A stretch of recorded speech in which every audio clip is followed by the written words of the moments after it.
जय हिंद दोस्तों, नमस्कार। आप लोग का स्वागत है आपका अपना चैनल डेनियल क्लासेस बिहार में। फिर कल की तरह आज भी लेके आया हूँ सामान्य विज्ञान जो मास्टर बुक है क्लास 6 से क्लास 10 तक का आपका वन लाइनर क्वेश्चन है, जो एक वीडियो पहले इसमें डाला गया है। जो नहीं देखा वो जाके देख लीजिए, बहुत अच्छा है। इसमें देखा गया है रेलवे एसएससी बिहार के सभी एग्जाम में प्रीवियस ईयर क्वेश्चन सब कुछ दिया गया है, इसमें डाला गया है। और देखिए आप लोग, इसमें अच्छा है। और हम लोग इसको पढ़ा चुके हैं। क्लास 6 के 1 2 3 4 पढ़ा चुके हैं। आज हम लोग पढ़ेंगे क्लास 5 से पढ़ेंगे, स्टार्ट करेंगे और फिर अगला वीडियो देखेंगे। तो आज सोचेंगे क्लास जितना क्लास 6 के सबको ख़त्म कर दिया जाए। और चैनल अच्छा लगे तो आप लोग इसको प्यार करिए, चैनल को सब्सक्राइब कर दीजिए। जितना मेहनत कर रहे हैं, एक सब्सक्राइब कर दीजिएगा तो मेरे लिए बहुत खुशी मिलेगी और अच्छा लगेगा। तो आप लिखी तरह देखते रहिए। हमारा चैनल का जो नाम है आप लोग देख लीजिए, डेनियल क्लासेस बिहार का है। किताब है आपका सामान्य विज्ञान मास्टर बुक, जो क्लास 6 से क्लास 10 तक आपका वन लाइनर क्वेश्चन है। इसमें सबको लाएंगे, धीरे धीरे सबको लाएंगे। आप लोग देखते रहिए और ये हम आपको ला देते हैं। चलिए ये हम लोग पढ़ाई अपना स्टार्ट करते हैं, ज़्यादा टाइम ना लेते हुए पढ़ाई को स्टार्ट करते हैं। इसमें पहला क्वेश्चन है इसमें, शीघ्र शरीर के किन भागों को जोड़ने का काम करती है? धुराग संधि शरीर के किन भागों को जोड़ने का काम करती है? तो गर्दन तथा जोड़ को जो जोड़ती है उसे क्या करते हैं? उसे कहते हैं धुराग संधि। गर्दन तथा जोड़ को जोड़ती है उसे क्या कहते हैं? धुराग संधि कहते हैं। संकुचन की अवस्था में, दूसरा क्वेश्चन में आगे बढ़ते हैं। संकुचन की अवस्था में पेशी छोटी, कठोर या मोटी हो जाती है तथा यह अवस्थी को क्या करती है? तो खींचती है। अवस्थी क्या करती है? खींचती है। संकुचन करती है, खींचती है। और ये तो उपस्थितियों से बने अंग का नाम क्या है? उपस्थितियों बने अंग का नाम क्या है? तो कान है। ये उपस्थितियों से बने अंग का नाम क्या है? कान है।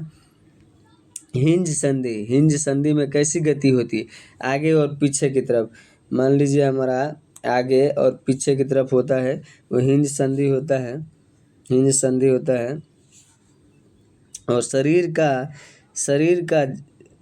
का अंग जहाँ से मुड़ता है उसे क्या कहते हैं? संधि या जोड़ कहते हैं। मुड़ता है उसे क्या कहते हैं? संधि या जोड़ कहते हैं। और इसमें होता है शरीर के अस्थियों का ढांचा कहलाता है कंकाल। शरीर का अस्थियों का हम लोग के शरीर का ढांचा कहता है कंकाल होता है, कंकाल कहलाता है। ऊपरी जबड़े और खोपड़ी कपाल की संधि को क्या कहते हैं? अचल संधि कहते हैं। ऊपरी जबड़े खोपड़ी संधि क्या कहते हैं? अचल संधि कहते हैं। अचल संधि कहा जाता है। फिर हम लोग आगे बढ़ जाते हैं। इसके तब कौन सा शरीर का भाग क्रिया करने की सहायता करता है? कौन सा भाग शरीर के क्रिया करने का सहायता करता है? तो ये हमारा था मांसपेशिया और हड्डी। मांसपेशिया और हड्डी होता है, इसका आंसर मांसपेशिया और हड्डी हो जाता है। जो अस्थियां हिल नहीं सकती उन्हें क्या कहते हैं? अचल संधि। जो अस्थियां हिल नहीं सकती क्या कहते हैं? अचल संधि कहते हैं। गर्दन तथा सिर को जोड़ने वाली संधि क्या कहते हैं? धुराग संधि। जो पहले ही मिला था हम लोग को, यहाँ पे जो होल दिए हैं, यहाँ पे पहले मिला था धुराग संधि, वही क्वेश्चन फिर दर्शा दिया है यहाँ पे। कोहनी और घुटने को संधि को क्या कहते हैं? हिंज संधि कहती है। कोहनी और घुटने का आगे पीछे हमारा जो बाएं होता है ना, पैर जो आगे पीछे वो हमारा होता है। सभी दिशाओं में प्रदान करने वाला संधि क्या कहते हैं? कंदुका खलिका संधि कहते हैं। कंदुका खलिका संधि कहा जाता है। और कलुका संधि कहा जाता है। और हमारा कुछ इसको हम सुधार कर देते हैं कलर के लेकर। कलर के देखते हैं, कहते हैं। फिर हम लोग आगे बढ़ जाते हैं। इसमें आ जाता है सभी दिशाओं में गति वाली संधि को कौन सी कहते हैं? खंदुका खलिका संधि कहा जाता है। खलिका संधि कहा जाता है। किस संधि में बेलनाकार स्थित एक छल्ले में घूमती रहती है? धुराग संधि। किस संधि में बेलनाकार स्थित छल्ले में घूमती? धुराग संधि। अगला बाल एवं सकट ज्वाइंट किसे कंधे और कूल्हे की संधि को कहता है? बाल एंड सकट जो कूल्हे और संधि जो कद्दूका खलिका संधि कहलाती है। और एक आता है क्वेश्चन देख लेते हैं। कटोरी कंधे के उस भाग के समान है जिस पे आपका हाथ जुड़ा है। एक अस्थि का गेंद वाला गोल हिस्सा अस्थि की कटोरी के रूपी गोहिका में धंसा हुआ है। वो संधि क्या कलुका संधि कहलाती है। कलुका संधि कहलाती है।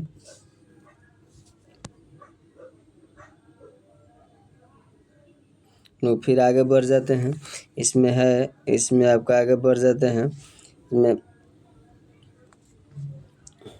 कौन से संधि का एक दिशा में गति प्रदान करती है? हिंज संधि। कौन सी संधि के एक दिशा जो गति प्रदान करती है? हिंज संधि। किसका शरीर कठोर ब्राह्म कंकाल द्वारा ढका होता है? तो तिलचट्टा का। किसका शरीर कठोर ब्राह्म कंकाल द्वारा ढका होता है? तो आपको तिलचट्टा का हो जाता है। किसका अस्थियों में वायु प्रकोष्ठ होता है? पंछी में। किसका अस्थियों में वायु प्रकोष्ठ होता है? तो पंछियों में हो जाता है। किसके शरीर में धारो रेशिये होता है? मछली में धारा रेशिये होता है। मछली में देखे होंगे धारा रेशिये। किसका शरीर अनेक बल में जुड़ा रहता है? तो सर्प का। किसका शरीर अनेक बल में जुड़ा रहता है? सर्प का। तिलचट्टा में कितने जोड़ी पैर होते हैं? तो चलने में सहायक करते हैं 3 जोड़ी। तिलचट्टा में कितने पैर होते हैं? 3 जोड़ी। तिलचट्टा में कितने जोड़े पंख वंश से जुड़े होते हैं? तो 2 जोड़ी। तिलचट्टा में पंच वंश से जुड़े। मेरुदंड किसके कोशिकाओं का बना होता है? मेरुदंड कितने कोशिकाओं से बना होता है? तो 23 जोड़ा। जो रीढ़ का हड्डी होता है 33 जोड़ा है। घेंगा किसकी सहायता करती है? घेंगा किसकी सहायता से गति करती है? मोटी मांसल संरचना से। कान का निचला भाग किस कारण नरम होता है? उपस्थितियों के कारण। किस कारण नरम होता है?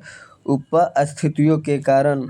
एक्सरे मशीन द्वारा किसी क्षति का पता लगाया जाता है? अस्थिया। किस क्षति का पता लगाया जाता है? तो अस्थिया का। शरीर के किन भागों में संधि होती है? शरीर के किन भागों में संधि होती है?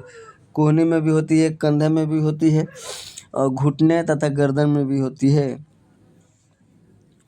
और हमारा पसली पिंजर का क्या कार्य है? शरीर का महत्वपूर्ण अंग इसमें सुरक्षित रहते हैं। शरीर का महत्वपूर्ण अंग इसमें सुरक्षित रहते हैं। मनुष्य में शरीर में पसलियों की संख्या कितनी होती है? 24 होती है। 12 जोड़ा होती है।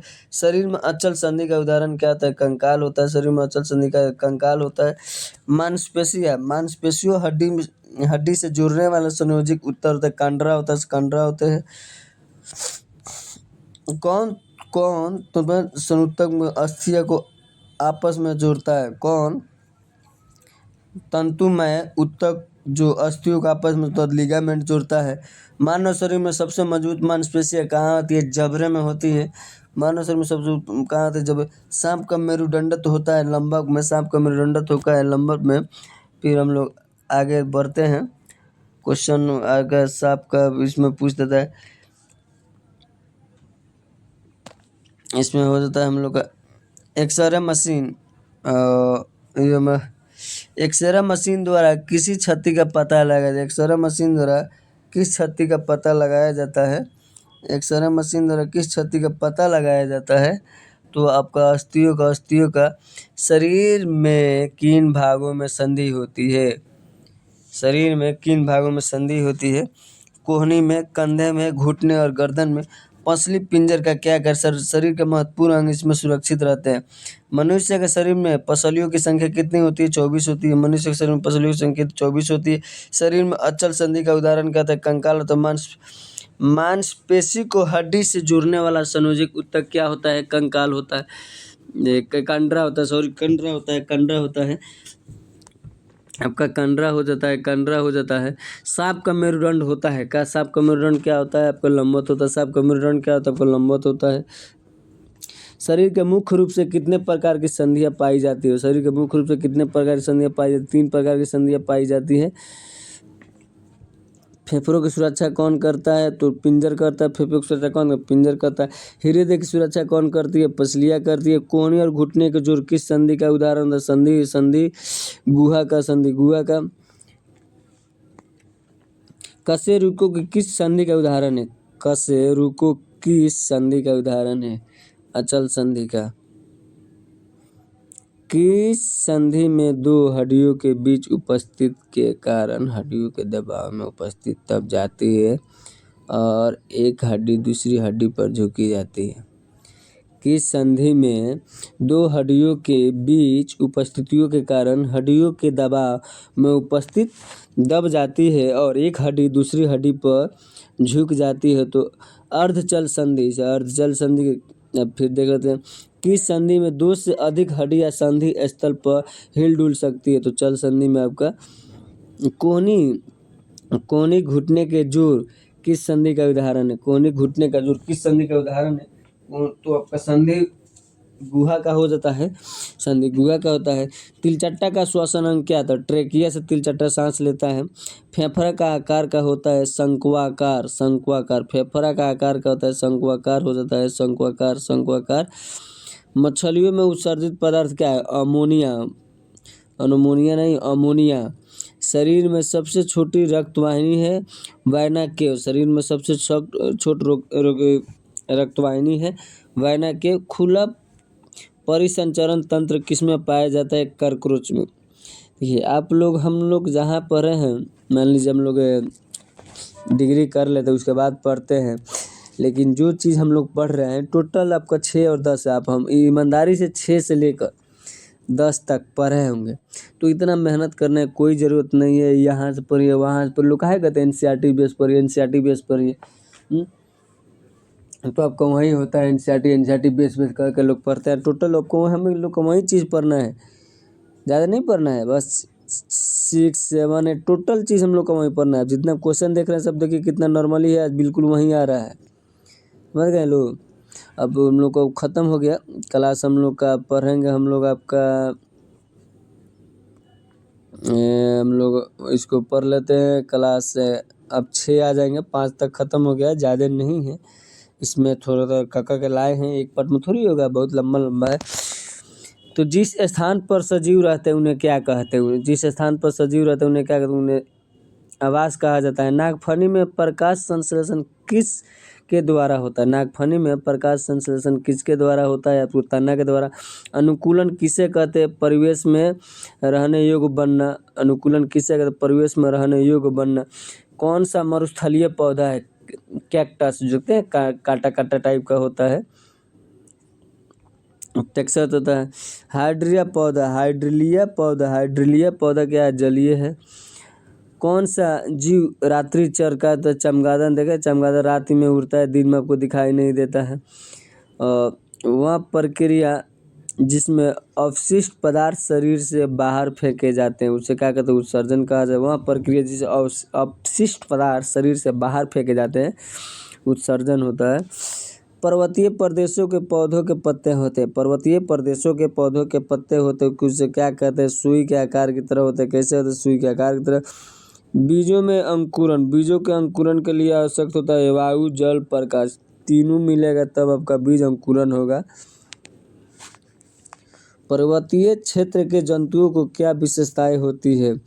पर्वतीय क्षेत्र के जो जंतु होते हैं जानवर, उनका मोटी चमड़ा होती है, शरीर पर लंबे बाल होते हैं, शरीर से ढका होता है, शरीर फर से ढका होता है। पौधों अपना भोजन कैसे? प्रकाश संश्लेषण द्वारा। प्रकाश पर हरित यानी क्लोरोफिल में कौन सा तत्व मैग्नीशियम के दौरान हरे पौधे अवशोषित करते हैं? किसको करते हैं? तो कार्बन डाइऑक्साइड को करते हैं। ऑक्सीजन जो प्रकाश संश्लेषण जो उत्पन्न होती है, ऑक्सीजन जो प्रकाश संश्लेषण उत्पन्न होती है कहाँ से आती है? जल से आती है। आपका बाहरी वातावरण में होने वाले कुछ परिवर्तन जैसे कांटा चुभना, तेज प्रकाश, पीले व्यंजन इत्यादि क्या कहते हैं? उद्दीपितन कहा जाता है। प्रकाश संश्लेषण में कौन सी रंग संवर्धनी प्रभावी है? यानी लाल। हम लोग फिर आगे बढ़ते हैं।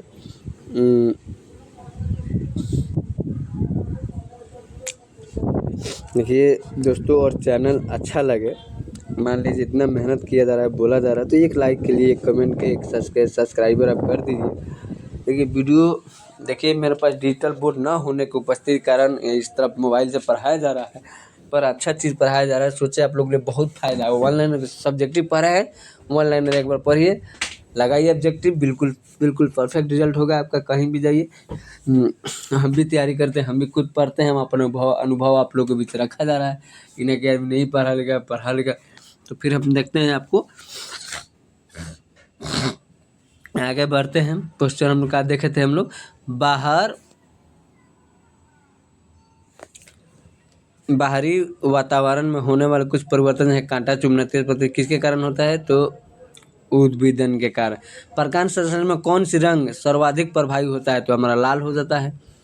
लाल का रेट तरंग धारा सबसे ज़्यादा होता है, बैगनी का सबसे कम होता है आपका, इसीलिए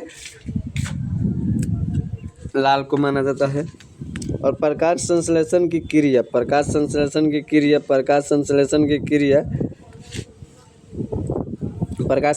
क्रिया में पादप का क्या ग्रहण करता है, तो आपका CO2। प्रकाश संश्लेषण क्रिया में पादप कौन सी गैस निर्मुक्त करता है, तो O2 आपका करता है। वाष्पोत्सर्जन के लिए एक पौधे के संरचनाओं में कौन जिम्मेदार है, स्टोमेटा होता है। प्रकाश संश्लेषण की प्रकाशित अभिक्रिया क्लोरोफिल में कहाँ संपन्न होती है, तो गिरना में होती है।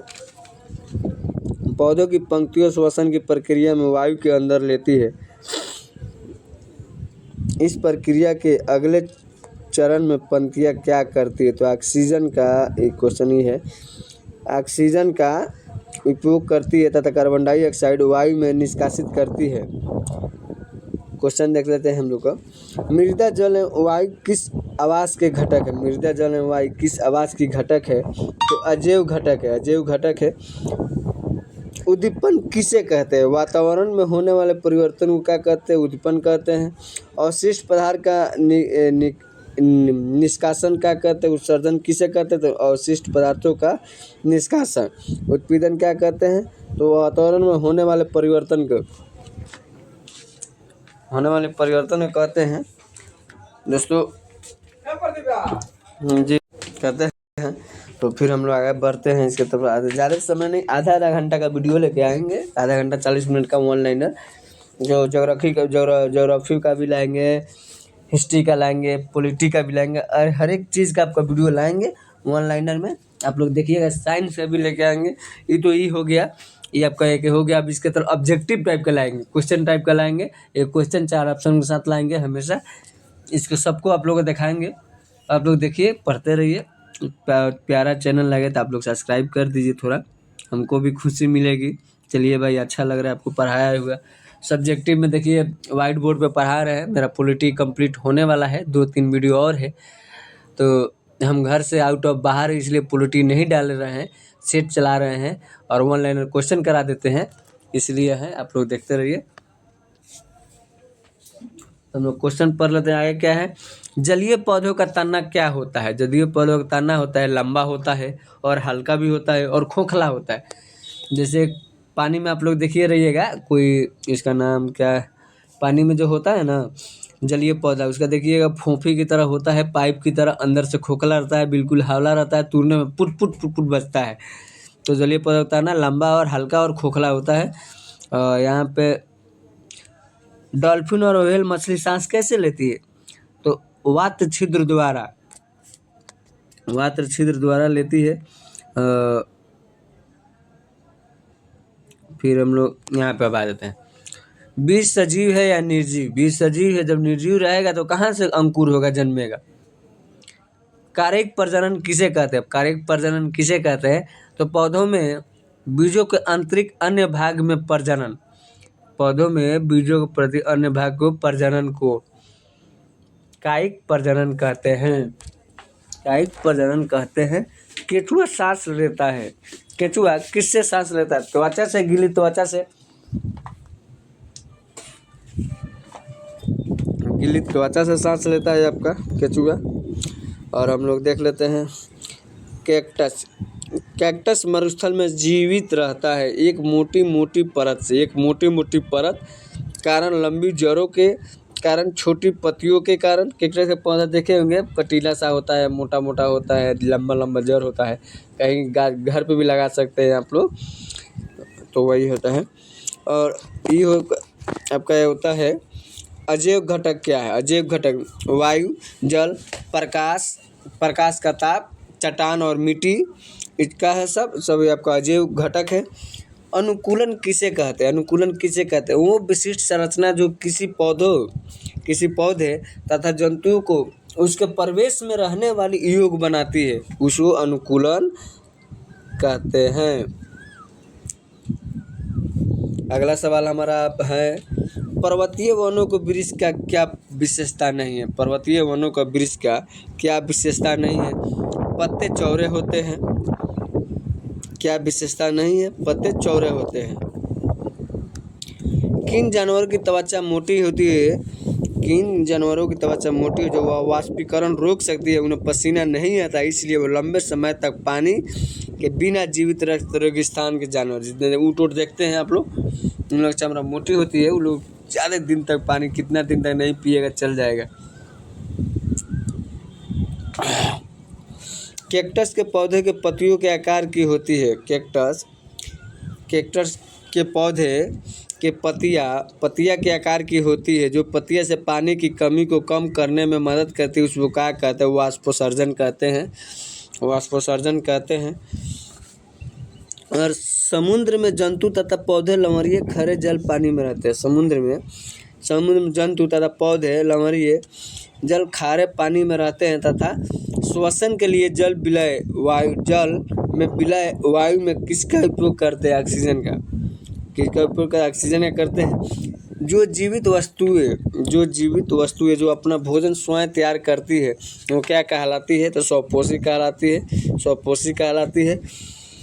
कार्बन डाइऑक्साइड और ऑक्सीजन के आदान प्रदान प्रक्रिया कहलाती है। क्या कहलाती है? श्वसन कहलाती है। कार्बन डाइऑक्साइड और ऑक्सीजन के आदान प्रदान की प्रक्रिया क्या कहते हैं? तो श्वसन कहते हैं।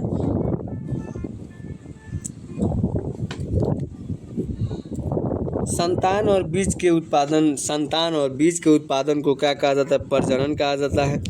किस गैस से पेड़ और पौधों में प्रोटीन का निर्माण होता है? किस गैस का पौधों में प्रोटीन का निर्माण होता है? किस गैस के पेड़ और पौधों में प्रोटीन का निर्माण होता है? जो भोजन का मुख्य अंग होता है, नाइट्रोजन का।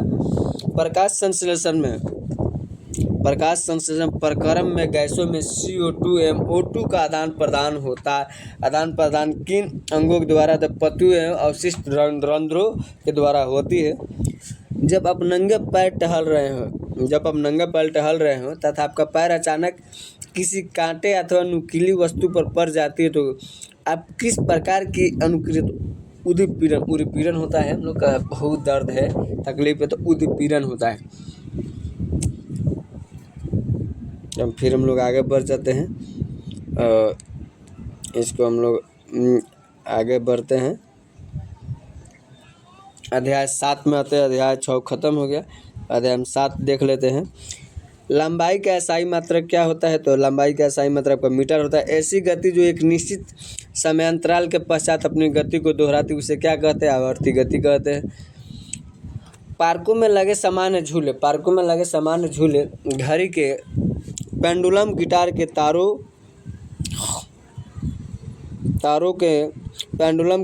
तारों, ढोलों को पृष्ठ आदि किसकी गति उदाहरण है? आवर्ती गति है।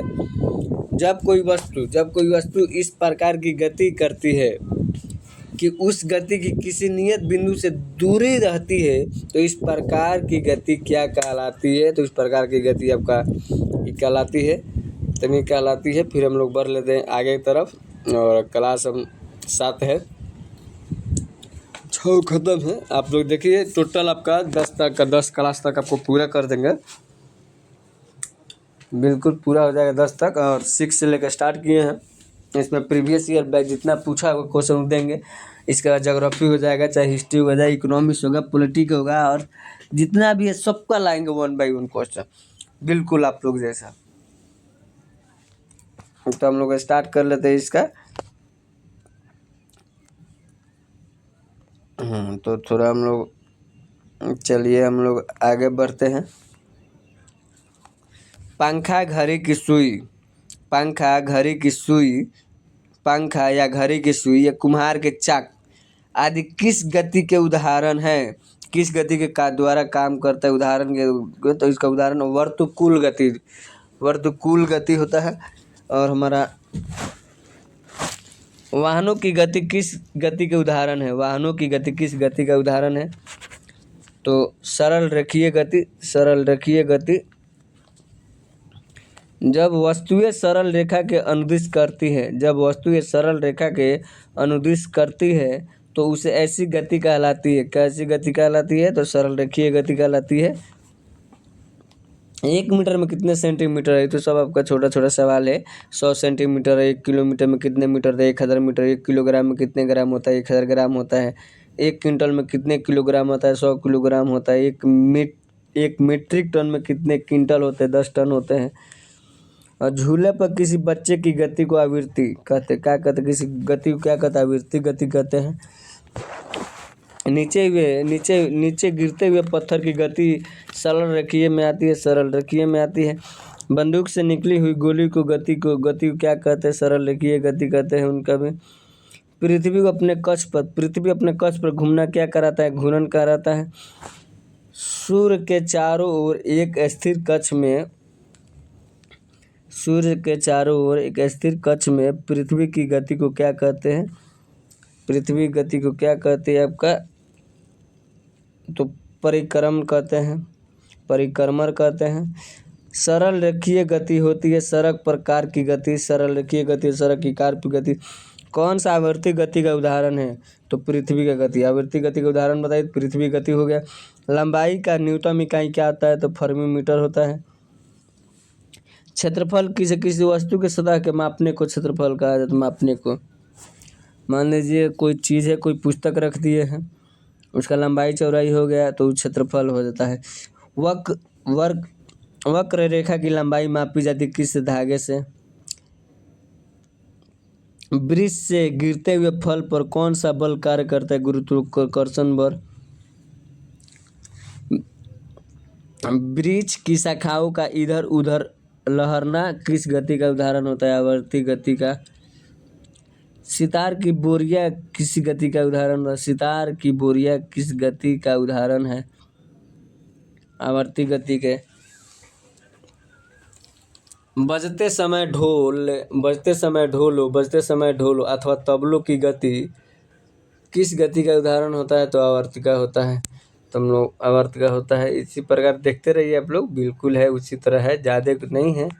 हम लोग ज़्यादा लंबा वीडियो नहीं लेके आ रहे हैं, छोटा छोटा ला रहे हैं कि आप लोग एक 2 टॉपिक ला रहे हैं, 3 टॉपिक। 7 हम लोग के था ना, 7 था या 7 है। 8 9 10 पढ़ेंगे बाद दूसरा वीडियो में। तो हम लोग का सवाल हम लोग आ जाता है। फिर ये स्टार्ट कर देते हैं। वृक्ष की शाखा का इधर उधर लहरना किस गति का? तो उसमें दिया था आवर्ती गति। सितार की बोरियां किस गति का उदाहरण है? तो आवर्ती गति का। बजते समय ढोलों अथवा तबलों की गति का किसका उदाहरण है? आवर्ती गति का। किस वर्ष फ्रांसीसियो ने मापन की एक मानक प्रणाली की रचना की जिसे मीटर पद्धति कहते हैं? 1790 के। किसका आविष्कार यातायात प्रणाली में सबसे पहले अहम आविष्कार माना जाता है? पहिए का। किसका यातायात प्रणाली में सबसे पहले अहम पहिए का आविष्कार? पत्थर वृत्तीय पथ के अनुदिश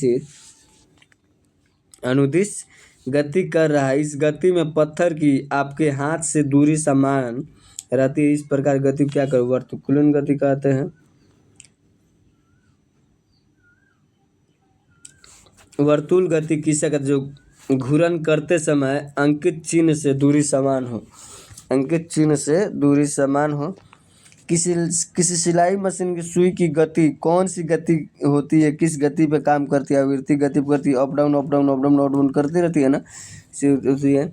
मापन की मानक प्रणाली को क्या कहते हैं? मीटर पद्धति कहते हैं।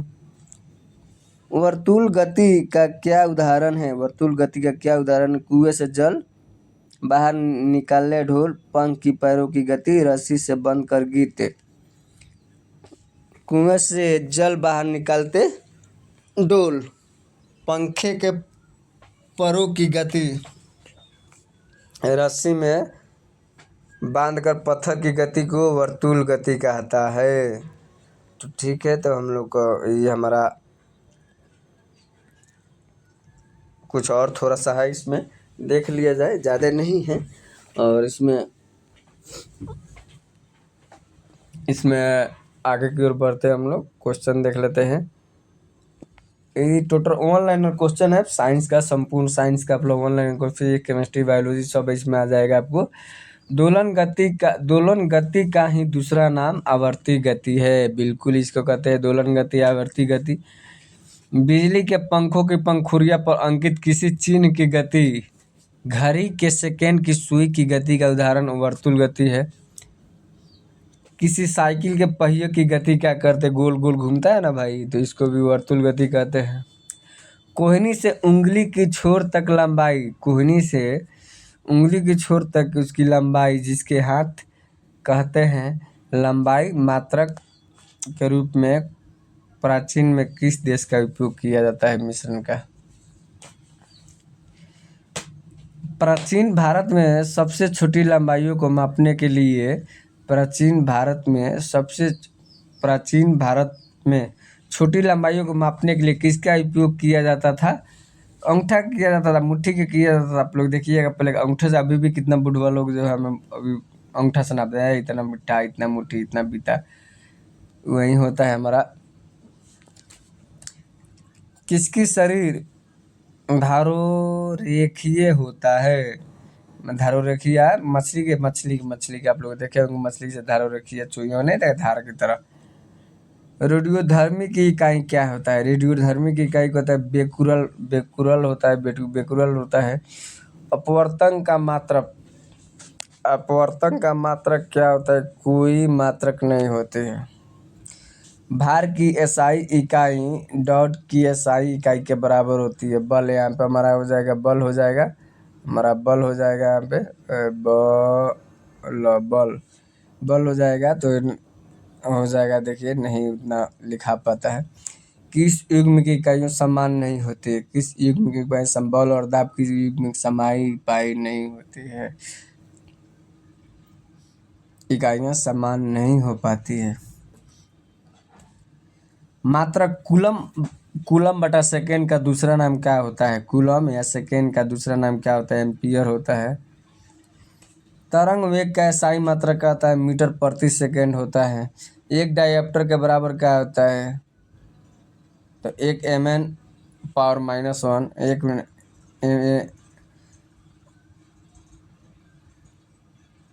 परमाणु त्रिज्या नैनोमीटर में नापी जाती है। लाइट डिटेक्टर उपकरण को पॉलीग्राफ के रूप में जाना जाता है। पॉलीग्राफ के रूप में जाना जाता है। संवेग में होता है परिमाण और दिशा। संवेग में होता है परिमाण दिशा। तो हम लोग का दोस्तों आज का सेशन हम लोग का ख़त्म होता है, और हम लोग आज 8 के क्लास 7 तक ख़त्म कर लिए हैं। 1 से 7 तक हम लोग को बीच में एक और वीडियो पहले का डाला हुआ है चैनल पे, आप लोग बिल्कुल देख सकते हैं। तो चैनल का नाम आप लोग फिर से देखिए। किताब का नाम हमारा होता है मास्टर बुक। ये किताब का हमारा नाम है मास्टर बुक, जो द एग्ज़ाम पोर्टल कंपनी का है। कंपनी ने एग्ज़ाम पोर्टल लिखा गया, प्रेजेंट किया है इसको। और इसका संपूर्ण 6 से लेकर 10 क्लास तक है इसका। ऑल वन इन लाइनर सबका आपको मिलेगा। इसमें आपको मिलेगा रेलवे मिल जाएगा, एसएससी मिल जाएगा, बिहार के सभी प्रीवियस ईयर क्वेश्चन यहाँ पे मिलेगा। एनसीईआरटी साइंस टेक्नो और कंप्यूटर पर्यावरण मिलेगा। मस्ट इम्पोर्टेंट फैक्ट्स सब लाइन बाय लाइन आपको डाल के पढ़ाएंगे। देखिए डिजिटल बोर्ड नहीं है तो उससे दिक्कत होता है, पर नहीं होने के कारण पर फिर भी हो जाएगा, देखा जाएगा। आप लोग को प्यार रहेगा तो करेंगे। सब्सक्राइब कीजिए चैनल को। और मेरा चैनल का नाम है आपका डेनियल क्लासेस बिहार है, जो लोगो है हमारा डेनियल क्लासेस बिहार का। और इसको हम देखते हैं, फिर हम लोग इसको लाएंगे तो फिर आप लोग से मिलेंगे। पहले एक बार और सुनिए, और वीडियो इतना मेहनत कर अच्छा लग रहा है तो एक सब्सक्राइब कर दीजिए, एक लाइक कर दीजिए। नहीं लग रहा है तो छोड़ दीजिए, कोई दिक्कत नहीं है। पर जो भी देखिए संपूर्ण पॉलिटिक्स ख़त्म करने वाले हैं अभी, जो सब्जेक्टिव पढ़ा रहे हैं इन्हें सब्जेक्टिव के साथ ऑब्जेक्टिव भी आपको कराएंगे। और सब्जेक्टिव अभी संपूर्ण पॉलिटी ख़त्म होने वाला है मेरा, 2-4 वीडियो में ख़त्म हो जाएगा। भाग हम लोग पढ़ लिए हैं 18 पढ़ लिए हैं, शायद 18 तक पढ़ लिए हैं भाग, आपातकालीन पढ़ लिए हैं उसमें। और भाग 19, 20 और 21, 22 हमको लगता है एक या 2 वीडियो में आ जाएगा। उसके बाद अनुसूची आ जाएगा और उसके बाद से भाग 1 लिखा देंगे, संपूर्ण भाग पढ़ा देंगे। उसके बाद से संशोधन, यही हमारा है, इतना हमारा ख़त्म कर देंगे, संपूर्ण पॉलिटी ख़त्म हो जाएगा। जिसको पढ़ना है बिल्कुल देख सकते हैं आप लोग, हम देखते हैं। इसके बाद से जो कहिएगा वो लाएंगे, ज्योग्राफी लाएंगे, चाहे हिस्ट्री ला देंगे, चाहे इकोनॉमिक्स भी आ देंगे, चाहे उसके बाद से जो होता है क्या स्टैटिस्टिक्स जो संपूर्ण होता है, सब सब्जेक्ट मिला के पढ़ते रहिए। स्टैटिस्टिक्स आप प्रूफ ही आपका तैयार हो जाएगी, ज़रूरी नहीं स्टैटिस्टिक्स अलग से पढ़िए। स्टैटिस्टिक्स का मतलब होता है कि history, polity, economics, biology, physics, chemistry सब आप मिला दीजिए, वो स्टैटिस्टिक्स बन जाएगा। उसमें अपडेट करते रहे। स्टैटिस्टिक्स का मुख्य रूप होता है ना कि आपका एक स्टैटिस्टिक्स पढ़िएगा ना तो आपका ऑल सब्जेक्ट आपका तैयार होते रहेगा, इसलिए स्टैटिस्टिक्स। अब स्टैटिस्टिक्स का अलग सब्जेक्ट नहीं होता है, आप उस सबका इम्पोर्टेंट जो भाग बनता है, इम्पोर्टेंट पॉइंट होता है, वो स्टैटिस्टिक्स में आता है। तो स्टैटिस्टिक्स आप पढ़ते हैं तो सब संपूर्ण आपका पूरा जो भी सब्जेक्ट है सब तैयार होता रहा। स्टैटिस्टिक्स है तो स्टैटिस्टिक्स इसीलिए पढ़ना ज़रूरी होता है। करंट अफेयर सोच रहे हैं एसपीटी का लोग लाए हैं, जो अभी वाला आया है, अप्रैल तक आया है, 1 अप्रैल तक, उसको हम संपूर्ण करा देंगे, एक वीडियो में संपूर्ण करा देते हैं उसको। और ठीक है, मिलते हैं आप लोग से, फिर मिलेंगे। जय हिंद दोस्तों, जय भारत। आप लोग देखते रहिए, आपका अपना चैनल है डेनियल बी क्लासेस बिहार।